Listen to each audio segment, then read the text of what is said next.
This morning, on-the-spot fines, tough new restrictions to be enforced, the hefty punishment for those caught gathering in groups of more than two. Cruise ship Saga crew members from the Ruby Princess rushed to hospital in Sydney, and hope for workers who've lost their jobs to the pandemic, the government's wage subsidy plan. This is 7 News with Ann Sanders. Good morning. Australians have woken up to another way of life under unprecedented new rules.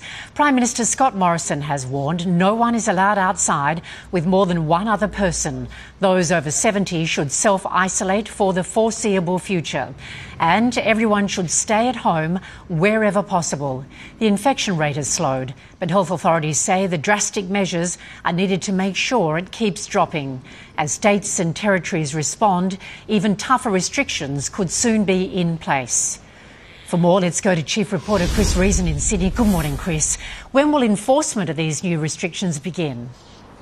Well, good morning to you. And, well, New South Wales has enthusiastically embraced these new rule recommendations from Canberra, and they will become official and enforceable from midnight tonight. However, the Premier, Gladys Berejiklian, is saying that she wants people to follow them straight away from today onwards. Get used to them. It's the way we're going to be living, she says, for at least another month. They are, as you say, a radical step up in the tightening of the social distancing rules and regulations. Only leave your home for essential reasons: shopping essentials, medical care, compassionate needs, exercise, work and education. It also means that you can only have a maximum of one person come and visit you at your home. The rules apply indoors and outdoors. And the police, this morning at the morning government briefing, we had the Police Commissioner Mick Fuller there as well, and he says that he's going to be making them enforceable and strongly enforcing them, hinting at no grace period this time. He's going to come down hard on any offenders. Let's have a listen to what he had to say. I'm pretty done with cautions, to be honest. I mean, the power of discretion is such an important one for police. In fact, it's our strongest power. But I will ask police today to really be out there and enforcing this to protect the other 7.5 million residents of New South Wales. Now, the Commissioner also noted that yesterday we had a total of 1,400 people come into Sydney International Airport, and all of them dispersed straight to their hotel 2-week isolation lockdown. He said it went very smoothly, assisted by Army personnel and Australian Federal Police as well. And he also noted, Anne, that 40 of those 1,400 had been especially singled out for showing signs and symptoms of coronavirus. They've been put in particular hospital hotels, not in the hospitals particularly. Quickly on the update figures: 1,918 people total now, an increase of 127 cases overnight. That figure is dropping, and that is good news. Anne. Chris Reason reporting from Sydney. Thank you, Chris. Victoria has moved to stage 3 lockdowns following the PM's announcement. For more, I'm joined by Laurel Irving in our Melbourne newsroom. Laurel, good morning to you. What punishments do people face for breaching the rules?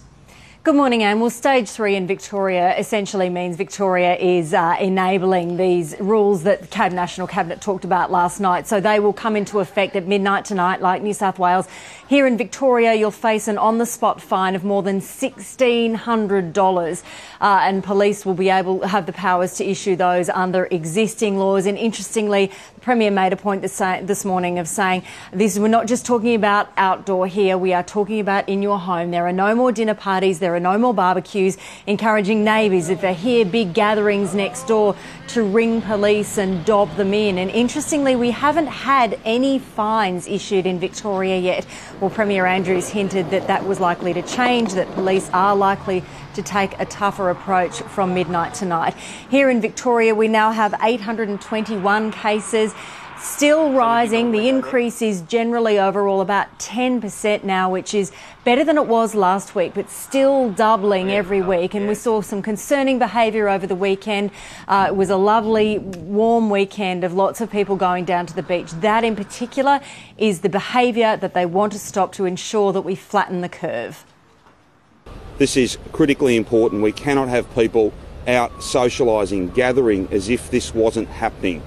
We've got to protect the health system, we've got to save lives, we've got to protect jobs as well.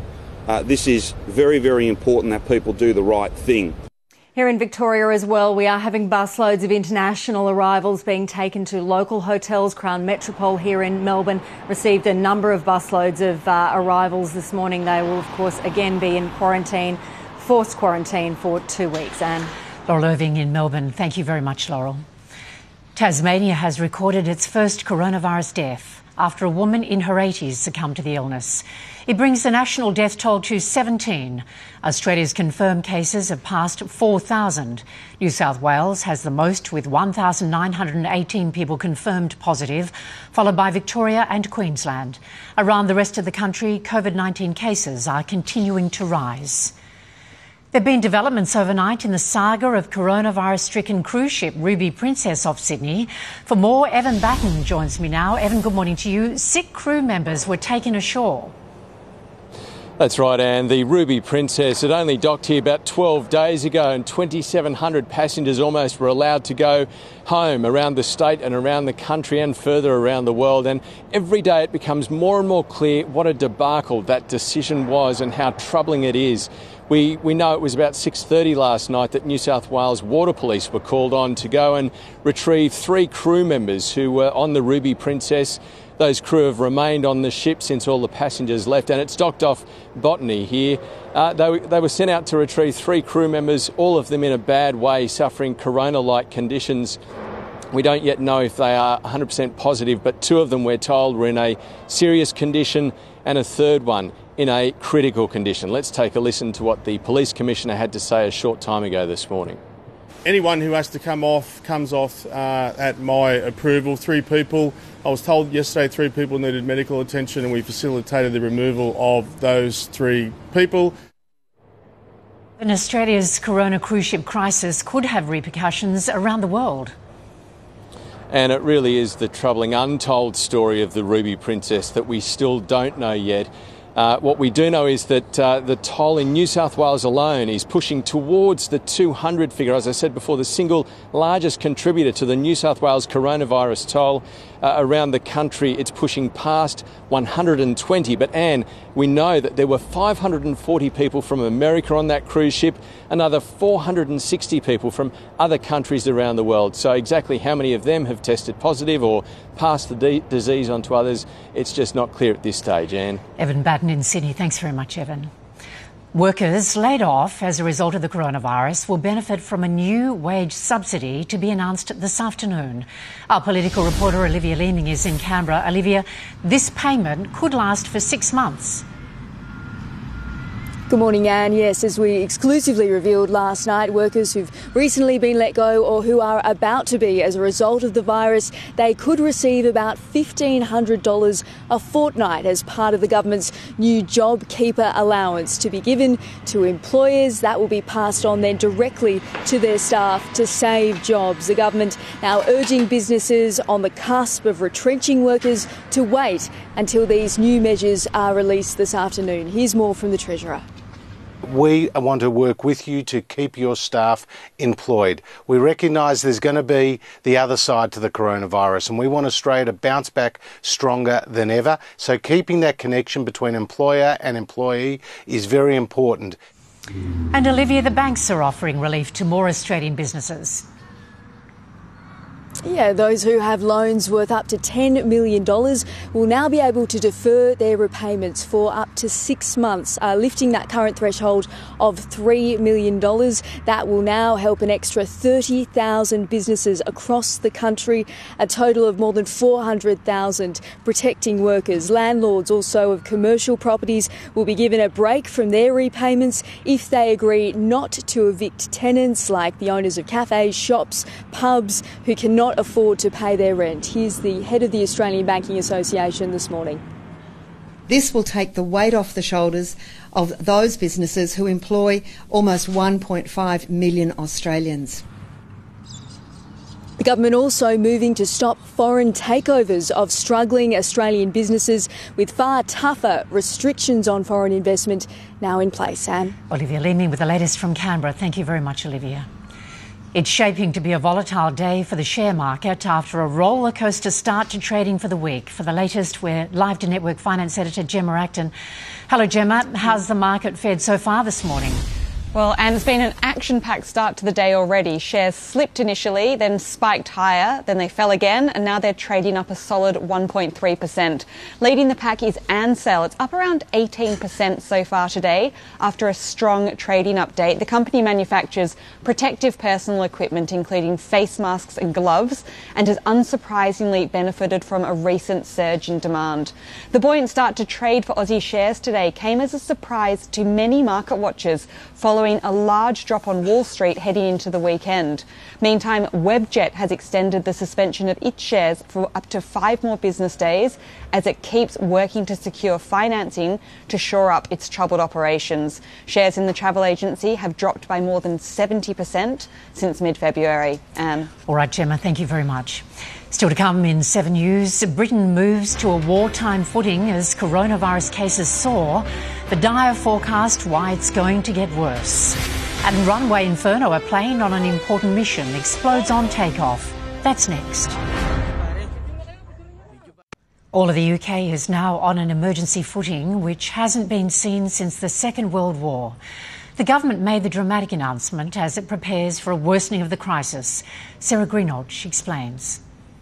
Well, the UK Prime Minister Boris Johnson is sending letters to every household here warning residents the situation will only get worse before it gets better. Another 209 people have lost their lives here in the past 24 hours, including a 55-year-old NHS consultant, a doctor who had been on the front line. We have been in a lockdown of sorts here for the past week. We're told that lockdown will be reviewed every 3 weeks, but changes to the way people live their lives are likely to be in place for the next 6 months, with the country now on an emergency footing. This is an unprecedented step in peacetime. We haven't done anything like this since the Second World War. Europe has experienced yet another horrific day. 838 lives lost in Spain, the country's worst single daily death toll. Another 756 deaths in Italy too. Those two countries alone combined have more than 176,000 confirmed COVID-19 cases. Meanwhile, the German Air Force has been medevacing patients from both Italy and France. Germany is actually the world's 5th worst affected country, but its death toll is low. So a real display of European solidarity, one that other leaders in the EU have said that they would love to see more of. Thanks, Sarah.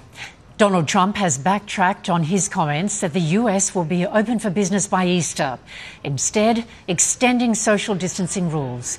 The move comes as the death toll reaches 2,300. Paul Caddick filed this report from New York. Good morning. The number of cases and sadly the number of fatalities continues to rise steadily here in the United States. Infectious diseases experts warning that eventually millions of Americans are likely to be infected by COVID-19, and the death toll here could be between 100 and 200,000 people. There are more cases here in New York State than anywhere else in the US, but people are also worried now about what look to be new hotspots in places like New Orleans, Detroit, Atlanta, Chicago, which yesterday recorded the death of an infant, the youngest victim yet of COVID-19. Despite all of that, President Donald Trump has indicated that he wanted to relax social distancing guidelines as soon as possible to try and end restrictions on the economy. It wasn't too long ago that he imagined that Easter Sunday might be the time that the things start getting back to normal. Well, it looks like the numbers have shown that that's just not a good idea. And today the president said that the guidelines here in the US for social distancing, the restrictions already in place, would now remain in place for at least another month. The peak, the highest point of death rates, remember this, is likely to hit in 2 weeks. Nothing would be worse than declaring victory before the victory is won. The number of COVID-19 deaths has spiked again here in New York, with around 240 more people dying in the last 24 hours. Around 1,200 more people have been hospitalised with coronavirus, but authorities say there's a glimmer of hope because during that same day, more than 800 people were released from hospital having recovered. From New York, it's back to you. A medical evacuation jet has crashed and exploded during takeoff in the Philippines, killing 8 people. The twin-engine plane never left the ground at Manila's International Airport, bursting into flames on the runway. All passengers and crew, including a Canadian patient being flown to Japan for treatment, were killed.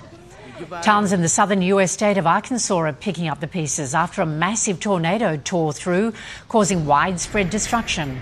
Stretched emergency services and rescue crews are combing through the rubble and flattened buildings. Fortunately, there have been no deaths reported so far, but 22 people have been injured. Next in 7 News, sport with Jackie Felgate, including tensions flare between the NRL and players over missing millions. And the world's top golfers unite to send an important coronavirus health message.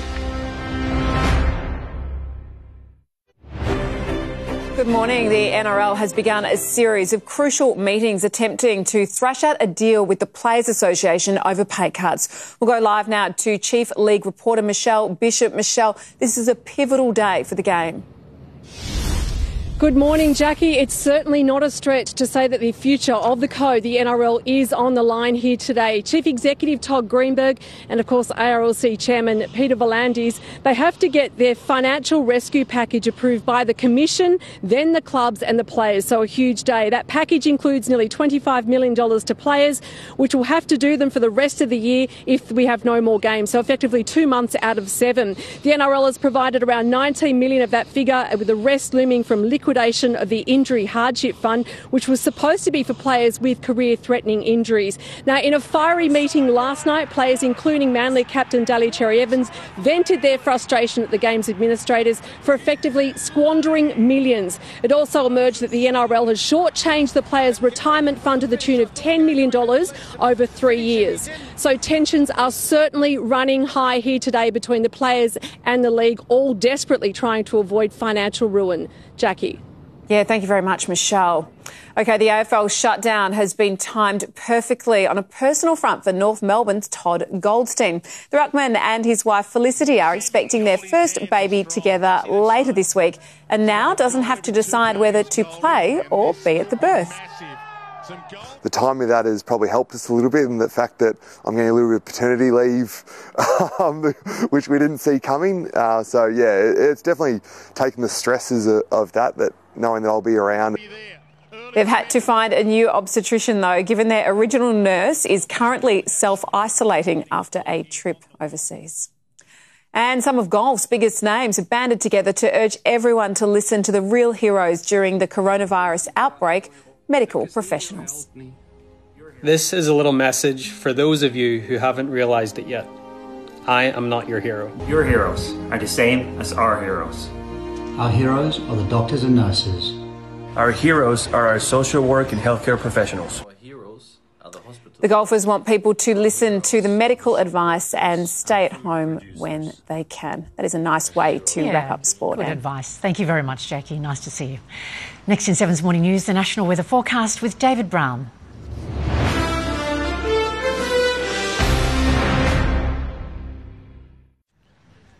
The coronavirus pandemic has forced the closure of zoos around the world, but that doesn't mean work inside stops. Santa Barbara Zoo in California welcomed a baby giraffe over the weekend. He's in good health, weighing 57 kilograms and standing at 1.8 metres or 6 feet tall. He's been named Twiga, the Swahili word for giraffe. What a cutie. Let's check our weather forecast now with David Brown. Morning, Brownie. How's the country looking today? Yes, good morning, Ab. We've got areas of rain and some isolated thunderstorms just drifting across eastern parts of the state. But before we get to that, let's go to the weather wall. In fact, we're going to fly into Brisbane right now. Fine, warm, mostly sunny today. Forecast top 26 degrees in Sydney. Let's look at current conditions. Yes, it's cloudy. It had some rain overnight and during the early hours of the morning. That's starting to clear up. Just the odd shower or two for the remainder of the day. Humid though. Forecast top 26 degrees. Melbourne, it's fine, generally cool, and heading for a top of around 21 degrees. And as we fly into Adelaide, also 21 degrees and currently hovering around 20. As we go to the satellite, we've got this trough that's driving areas of rain and storm activity, as you can see there through New South Wales. To the south, there's a cold front and that's approaching Tasmania. That'll slip through the remainder of today, and you'll notice the bulk of that rain gradually clearing out to sea during the early hours of tomorrow morning. High pressure set to dominate the southern states. So what does that mean? Well, for Melbourne, sunny, 22 degrees. A sunny day is also likely in Adelaide, around 23. Hobart, sunny, 21 degrees. Sydney too, tomorrow, sunshine, a forecast top of around 25 degrees. Heating up in Brisbane, I should say, around 30 degrees. Might see a shower or two late in the day, but Perth tomorrow, fine and sunny to forecast maximum of 27 degrees. Of course, that's the latest weather. More details coming your way at 4 o'clock. See you then, Brownie. Thank you. And that is 7 News to Now. We'll keep you up to date throughout the day. Our next bulletin is at 4 p.m.